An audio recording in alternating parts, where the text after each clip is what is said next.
Welcome to the deep dive. We sift through the noise, bringing you surprising, actionable knowledge. Today, we're diving into something most of us just accept. That change is hard. You felt it, right? Think about New Year's resolutions. The average person apparently makes the same one for 10 years running. Wow, 10 years. Yeah, and often gives up within months. It's this tough cycle, we all seem to get caught in it. And isn't it interesting how we often tackle change? Mm. Personally or in business, it's always these radical, quick fix solutions. Totally. Crash diets, huge company shakeups. Right, mass layoffs or those business books preaching some kind of imminent emergency to get people moving. Yeah. The assumption is always, well, that change has to be big and probably painful. Exactly. We think if it's not this huge, dramatic thing, it's not, real change. But what if that's wrong? What if change doesn't have to be agonizing? Our deep dive today is into a philosophy that really shatters that myth. It helps you get past those roadblocks you might have spent years building. We're talking about Kaizen. Kaizen. Yeah, it's an ancient idea, actually. Beautifully summed up in the Tao Te Ching. The journey of 1,000 miles begins with a single step. Simple, but profound. And it has these two core meanings that are super practical today. First, it's about using very small, consistent steps to improve a habit, a process, even a product. Okay, small steps. And the second meaning? The second is about using very small moments we often just miss, to inspire completely new products or inventions. Interesting. So our mission today is to explore how Kaizen does this, how it honors the brain's preference for small, easy steps, removing those barriers to success. We've got some really surprising examples lined up. Great. Let's unpack this. Okay, first things first. Let's tackle that big myth. Change is hard. It just feels true, doesn't it? It really does. But there's this surprising finding, I think, from the Mayo Clinic, among others. It basically says even an hour at the gym daily doesn't cut your health risks much if you're sitting for 6+ hours. Yeah, it's pretty counterintuitive, isn't it? We think, oh, I got my workout in, I'm good. But the real issue isn't just about that burst of exercise. It's the prolonged sitting. When you sit for a long time, your muscles they go into hibernation. Hibernation? Well, yeah, functionally. Yeah. Key processes shut down, like breaking down fats in your blood. Your metabolism slows right down. Good cholesterol production drops. Our bodies they need gravity, that constant, subtle engagement. Okay, so that means the solution isn't necessarily some huge, heroic effort like hitting the gym hard every single day. Probably not for countering the sitting risks, no. It's more about something small, something doable. Exactly. Just standing up from your chair actually doubles your metabolic rate. Instantly. No. And a short walk more than doubles it again. So tiny things. Getting up hourly, pacing on a phone call, even fidgeting, they all make a difference. It completely flips that bigger is better script we usually follow. We overlook these simple things. Which brings us right to myth number 2. The idea that the size of the step determines the size of the result.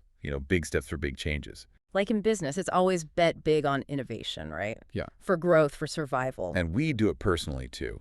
Crash diets, intense workout plans, hoping for that dramatic transformation. But how often do those huge overhauls actually last? The source points out they often fizzle out because they just demand so much willpower. And let's face it, willpower runs out. It's a finite resource. Yeah. Absolutely. Think about that recommendation, the American Heart Association one. 30 minutes of exercise, 5 times a week. Yeah, sounds good in theory. But for lots of people, yeah, getting to the gym, changing, working out, showering, changing back, getting back to work, it's not practical day to day. Tell me about it. Exactly. But here's where it gets really interesting. That Mayo Clinic research, they tracked people's daily movements. And the lean people, even those who never went near a gym, they just moved more. How? What were they doing? Simple stuff. Pacing on the phone, parking a bit further away at the store, standing more often, tiny differences. And that added up? It added up to about 300 extra calories burned a day, on average, which over a year, well, that could be a 30-pound difference. 30 pounds, just from those little movements. Potentially, yeah. And then there was that huge Taiwanese study, over 400,000 adults. They found just 15 minutes of exercise a day. 15? Yeah, just 15 minutes. And it could even be broken up, like 3 minutes here, 5 minutes there, led to people living on average 3 years longer. Wow. 3 years.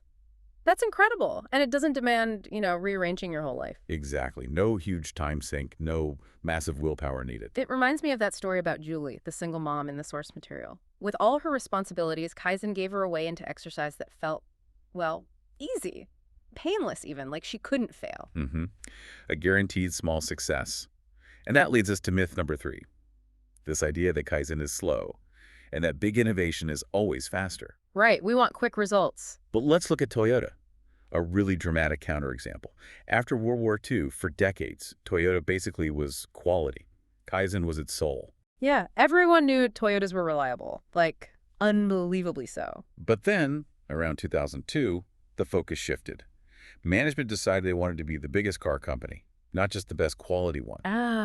Growth at all costs. Pretty much. They built new factories super fast, aiming to add capacity for 3 million more cars in just 6 years. That sounds ambitious. It was. And it came at a huge cost. Their suppliers couldn't keep up the quality standards. The new factories didn't have time to really embed that Kaizen culture. So what happened? Disaster, basically. Over 9 million recalls. Terrible publicity. It really damaged their reputation. There was even an internal memo before it all blew up from a human resources manager. What did it say? Teruo Suzuki. He wrote, "Our greatest fear is that as we keep growing, our ability to maintain the discipline of Kaizen will be lost." Oh, wow. Talk about foresight. So how did they pull back from that? They had to face facts. Abandoning Kaizen had hurt them badly. So they slowed down production, they gave local managers more power over quality, they retrained workers in the Kaizen way, fixing small problems early. Back to basics. Exactly. And slowly, painstakingly, they restored that legendary quality reputation. It shows that quick innovation can lead to really costly mistakes. Kaizen, by building lasting habits and tackling small issues constantly, it often wins in the long run. Less pain, more sustainable. That Toyota example is powerful. It really challenges that bigger, faster mindset. So, okay, consistency wins, but what's actually going on? What's the secret sauce here? To get that, we need to dive into the brain, right? Understand why these small steps work so well. And the core idea seems to be, well, fear. Fear, yeah. All change, even good change, triggers a fear response. It's just, it's built into our brain's wiring, our physiology. So how does that work? Think of your brain in layers, kind of like an onion, built up over evolutionary time. You've got this ancient core, the reptilian brain, basic survival stuff. Breathing, heart beating, sleeping, waking. Pure alarm system. Got it. Old school. Then a newer layer, the midbrain, or mammalian brain. That's where emotions live. And crucially, your fight or flight response. That's where the amygdala hangs out, your brain's smoke detector. The amygdala, heard of that. And the newest part. That's the cortex. Yeah. Your thinking cap. Rational thought, creativity, language, planning. Everything we think of as, advanced human stuff happens here. This is the part we need for making deliberate changes. Okay, 3 parts. But they don't always play nice. Exactly. When something new comes along, a challenge, an opportunity, even just a desire for change, it can trigger that primitive fear response. The amygdala rings the alarm bell. Fight or flight. Right. Which is essential if, say, a lion jumps out. You don't want to be pondering astrophysics at that moment. You need to react. So the amygdala effectively slams the brakes on non-essential functions. Like thinking. Like rational thought, creative problem solving. Access to that amazing cortex gets limited. Blocked, even. So that's why we sometimes just freeze. When faced with a big change, even a good one. It connects back to Julie, doesn't it? Perfectly. She was afraid for our health, but all her responsibilities piled on other fears. Yeah. Losing her job, her kid's safety, letting down her doctor. When a previous doctor pushed for intense exercise, all those fears just snowballed. And it overwhelmed her. Completely. So much so, she stopped exercising and stopped going to the doctor altogether. It's like terrible test anxiety. The pressure. The pressure makes thinking impossible. Yeah, I get that. And this is where Kaizen is so clever. It's like a stealth solution. Yeah. By making the goals tiny, really easily achievable, you basically tiptoe right past the amygdala. Sneak by the guard dog? Pretty much. Keep it asleep so it doesn't sound the alarm. And as you keep taking these small steps, the cortex, your thinking brain, starts to get involved. Okay. It begins building new connections, new pathways. Like installing new software for the change you want, resistance weakens. And often, progress can actually feel surprisingly quick after that. Like the student driver analogy in the source. Practicing in an empty parking lot first. Exactly that. Master the clutch, the steering, the braking, in a totally safe, non-scary way before you even think about merging onto the highway. Small, safe steps build competence and confidence. And it's interesting how we talk about this feeling, or rather how we don't. Adults often say stress or anxiety. We feel like we should have it all together, right? Yeah. A well-run life shouldn't feel scary. But kids, They'll just say, I'm scared. They will. And, successful people acknowledge fear. Jack Welch at GE talked about wrestling with fear every night. Chuck Jones, the animator, he said fear is vital for creative work. Even Sally Ride, the astronaut, spoke plainly about fear. So recognizing fear is normal, even a sign of ambition, is key. It really is. It stops us from doing that thing. You know the joke about the drunk looking for his keys under the streetlight? Because the light's better there. Exactly. Not because that's where he lost them. When things get scary, we tend to look for solutions in easy, familiar places, not necessarily where the actual problem lies. Like changing jobs instead of working on a relationship fear. Or focusing on cosmetic surgery when the issue is self-esteem. Yeah. But if we accept fear as part of the deal, we can stay optimistic and be more willing to take those small, fear-bypassing steps. Okay, that makes a lot of sense. So with that brain science in mind, let's get practical. Strategy 1, ask small questions. Right. The source really hits this hard. Questions are way more effective than commands. Why? Because apparently your brain wants to play. It likes puzzles. Totally. Like that example. Ask a friend the color of the car parked next to theirs every day. Eventually, their brain just notices and remembers. It can't help it.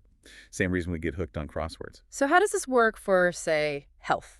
Well, at UCLA, they found patients did way better with health guidelines if they asked themselves Kaizen questions instead of just getting orders. Like what kind of questions? Things like, if health were my absolute top priority today, what's one small thing I'd do differently? Or what's a simple way I could drink more water? Simple prompts. Yeah.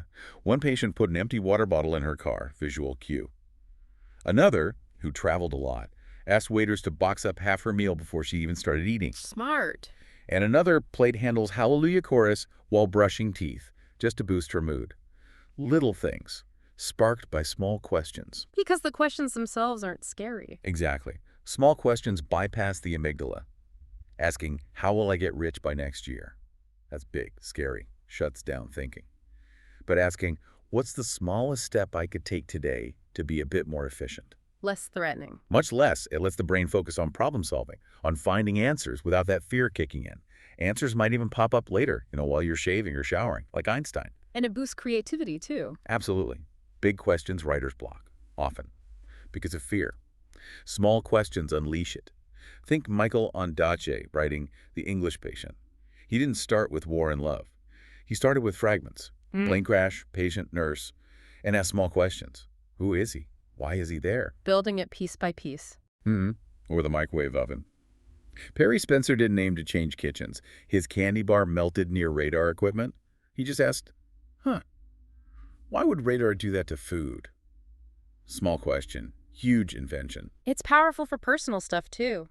The story of Grace was really compelling. Successful woman, but terrible luck with relationships. Right, always picking these remote, unavailable guys, even though she craved closeness. And it traced back to childhood fear. Yeah, seeing her mom kind of diminish around her dad. She developed this deep fear of losing control, becoming dependent. So she subconsciously chose partners she couldn't get too close to. So how did Kaizen questions help her? She couldn't even picture Mr. Exactly. The idea was too big, too scary.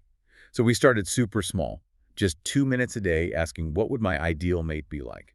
Just wondering. No pressure. None. Then, when that felt okay, she started calling a voicemail daily, answering, what small, caring acts would I like from an ideal partner right now? Building at the picture. Building up what she called healthy ones. Slowly defining what she actually desired. And that led to small actions, eating lunch somewhere different, taking a bit more care with her appearance, and eventually she met her husband. At church, actually.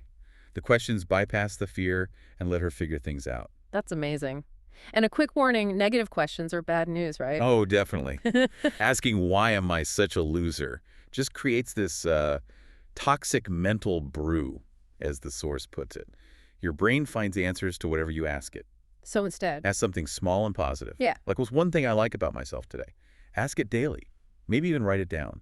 It literally reprograms your brain to scan for the good. And you can use this with others too, asking small questions. Absolutely. Doctors asking teens about their visit experience. A principal asking her secretary why visitors seem upset sometimes. Bosses asking staff for just one small improvement idea. It yields amazing insights, builds respect. Like the woman asking her happily married friends, what's one thing your husband does? That makes you happy. Yeah. Yeah. Simple question, but it helped her figure out what she wanted in her own marriage.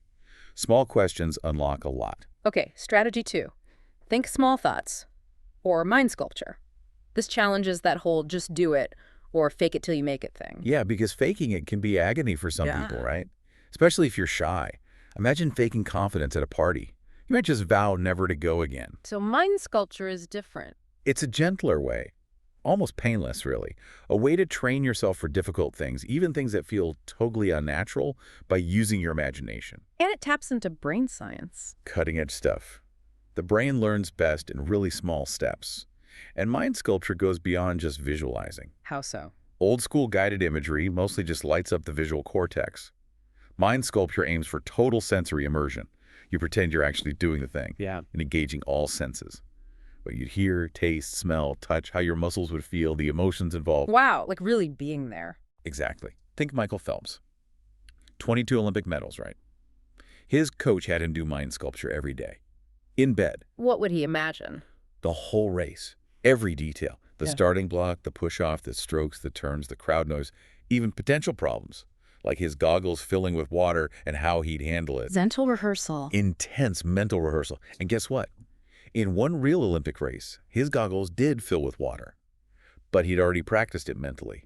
He stayed calm, relied on his stroke count, and still won gold. That's incredible. So the brain, it doesn't know the difference. Well, leading experts, like Ian Robertson, theorize that during mind sculpture, the brain doesn't fully grasp, it's not really doing the activity. Mental practice literally rewires cells and connections. Like building muscle memory, but in your brain. Exactly.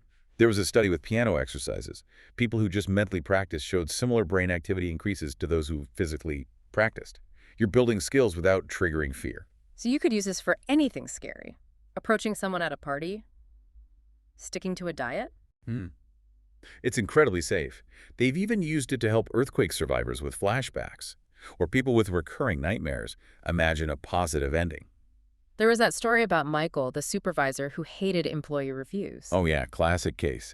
Hated confrontation, avoided reviews like the plague. HR basically made him try mind sculpture, just 30 seconds a day for 3 months. What did he imagine? Started simple, giving specific, enthusiastic compliments, feeling his posture, hearing his voice. Then he added imagining giving compliments and criticisms, keeping an open, non-confrontational posture. 30 seconds a day. Did it work? Amazingly well. Within 2 weeks, his family noticed. His wife and kids were like, "What's up with you? You're giving compliments." Huh. Positive feedback loop. Totally. That made it feel real. He started practicing on my voicemail, working on his tone. After 3 months, he was actually eager to do the reviews, started giving spontaneous feedback at work. Morale went way up. All from 30 seconds of imagination a day. It rewired his brain for something that felt totally unnatural before. Profound change from tiny mental steps. Okay, so if you want to try this, pick a task you dread, give it just seconds each day. Repetition is key. Find a quiet spot. Imagine doing it through your own eyes, using all senses. Imagine a positive outcome. Then maybe increase the time or practice handling problems. Then take tiny, actual steps. Sneaky brain training, which leads us right into the heart of Kaizen. Strategy number 3, take small actions. Right, you have to actually do something eventually. But with Kaizen, those first actions are minuscule, maybe even seem odd or silly. Like removing one thing from your shopping cart, or just standing on the treadmill for a minute. Exactly. Sounds almost too easy, right? But that's the point. These tiny actions sidestep all those big reasons why grand plans fail.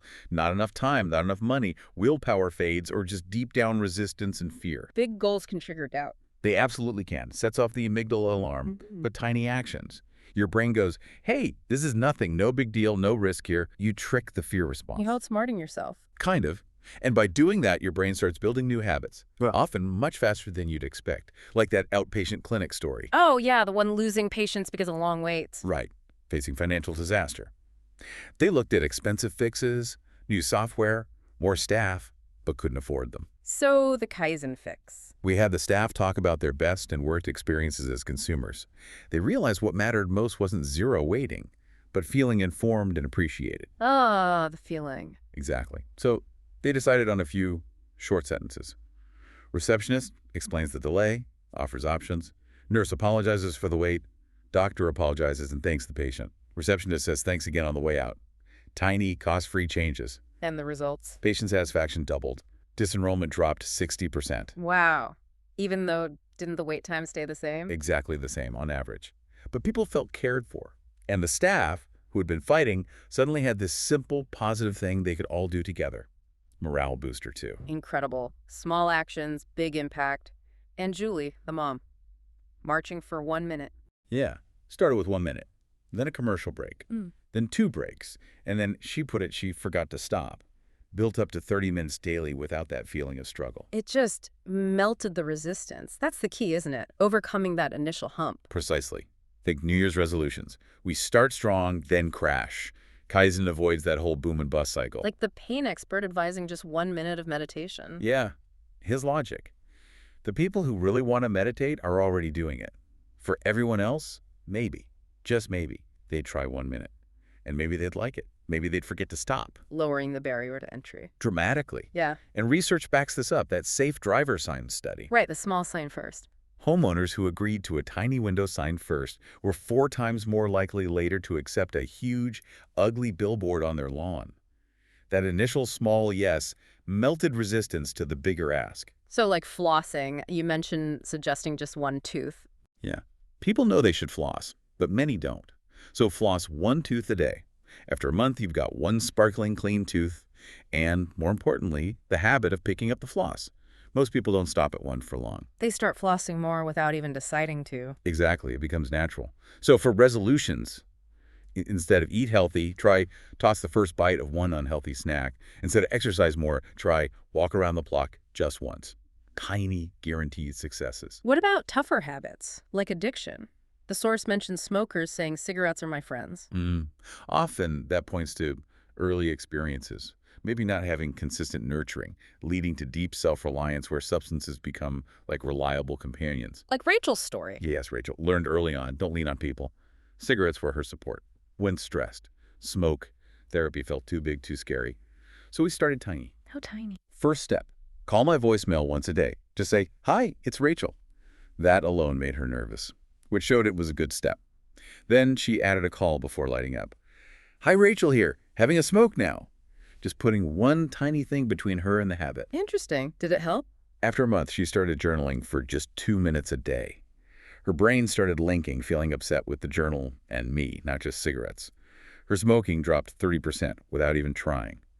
Then came small questions, imagining a human friend. She started reaching out to real people, had good experiences. Eventually, she used traditional quitting aids and stopped, permanently. The small steps built new pathways, melted that deep resistance. It built her capacity for connection. So for you listening, what's your first small step? Maybe try that exercise with a partner.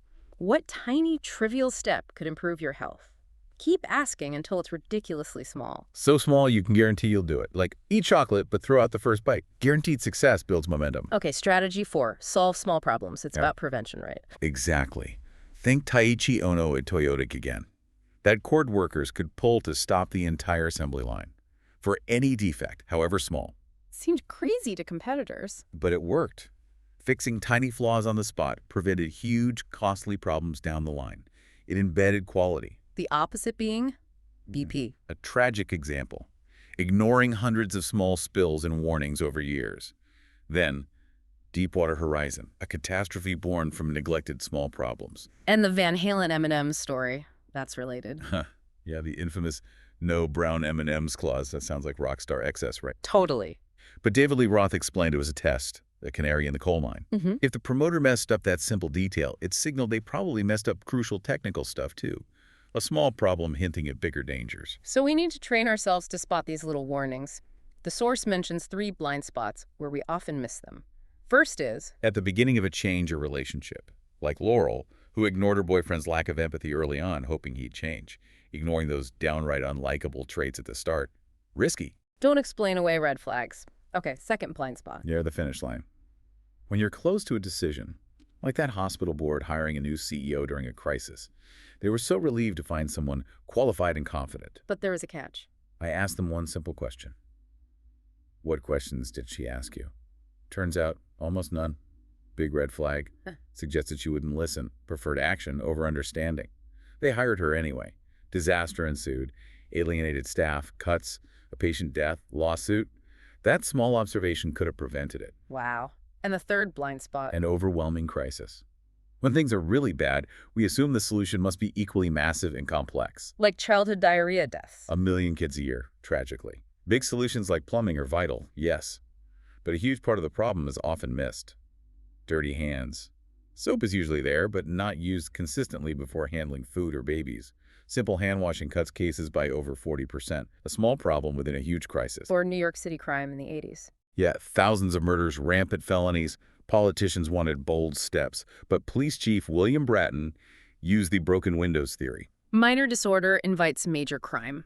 Exactly. So he focused police efforts on petty crimes, turnstile jumping, public urination, vandalism. They publicly handcuffed fare jumpers and often found wanted criminals among them. And the result? Subway crime plummeted 50% in about 2 years. Addressing the small stuff had a massive impact on the big stuff. Even just officers announcing their presence loudly made people feel safer. So even in a personal crisis, like Becky with cancer, overwhelmed, cutting off friends. Her goal became just managing daily chores. Small steps. List the chores. Star the ones needing help. Describe the specific help needed. That small list grew, became more emotional, helped her reconnect and find calm, solving small, manageable problems first. Okay, fifth strategy, bestow small rewards. Not big bonuses, but small tokens. Exactly. Small rewards are often optimal. They're cheap, easy, and crucially, they boost internal motivation. Like the difference between Japanese and U.S. suggestion programs. Striking, isn't it? Japan. Average reward, like under $4, 90% adoption rate. Toyota gives a fountain pen for the best idea. U.S. average reward, over $450, but only 38% adoption. Why such a big difference? Less money, more results. Well, Dr. Deming argued that large external rewards can actually kill intrinsic motivation. The reward becomes the goal, not the desire to improve. Once the reward is gone, motivation dips. Makes sense. Small rewards act more like recognition. Acknowledging effort, appreciating the desire to help. Like Southwest Airlines using $5 food vouchers or love reports for good work.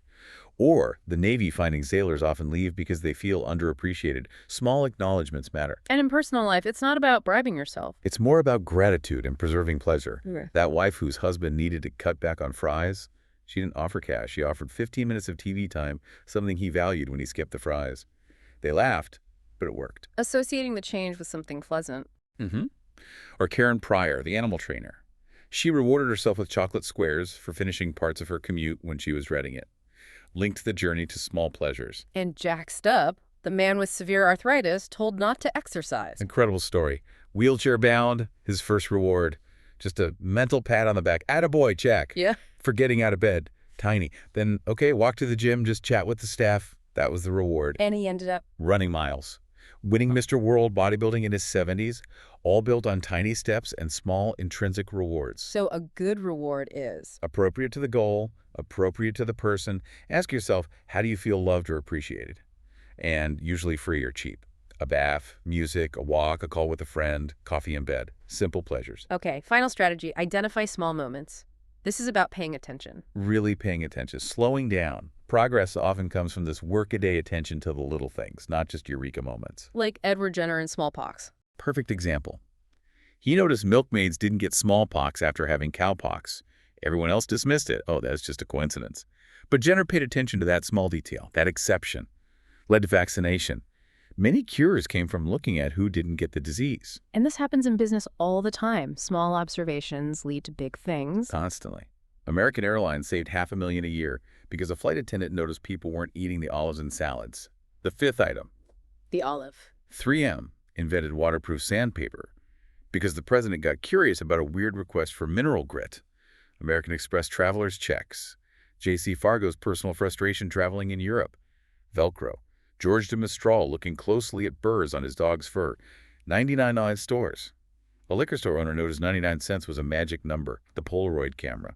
Edwin Land's daughter wanting to see a photo right now. It's all about noticing those little sparks. And personally, George, the cop who hated his job.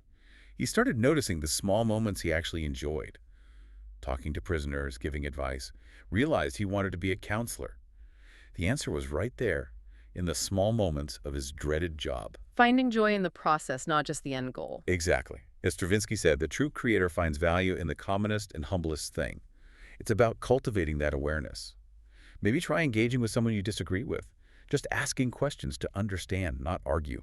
Notice the details. And relationships, too.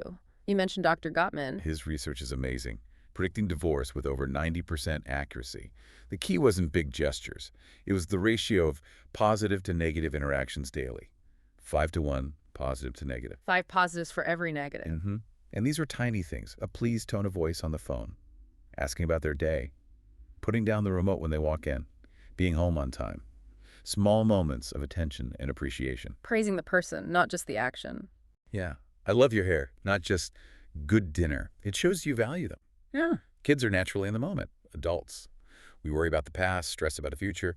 Kaizen helps us recapture that. If you're lost in worry, ask, is change needed right now? If not, just focus on something pleasant nearby for 30 seconds. Train your brain back to the present. Small moment awareness. So wrapping this all up, this deep dive into Kaizen, it's clearly more than just a technique for hitting goals, isn't it? Oh, much more.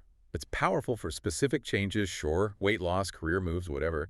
But it's also a deeper process, a way of life almost, an ongoing opportunity for improvement that's never really done. It's about having faith in your own ability to change, step by tiny step, giving your mind permission to figure things out on its own timeline.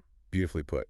And it applies everywhere. Physical health, flossing that one tooth, washing your hands well. Emotional health, a moment of kindness, noticing a child's effort, a quick appreciative note. Relationships, daily compassion, curiosity. Small steps matter across the board. Ultimately, Kaizen seems to offer this way to unlock the potential hidden in every single moment, drawing out that possibility one small, manageable step at a time. Which leads to that final question from the source material, really. What more important task does life hold than to draw out the possibility in each moment? Something to really think about. Thanks for unpacking Kaizen with us.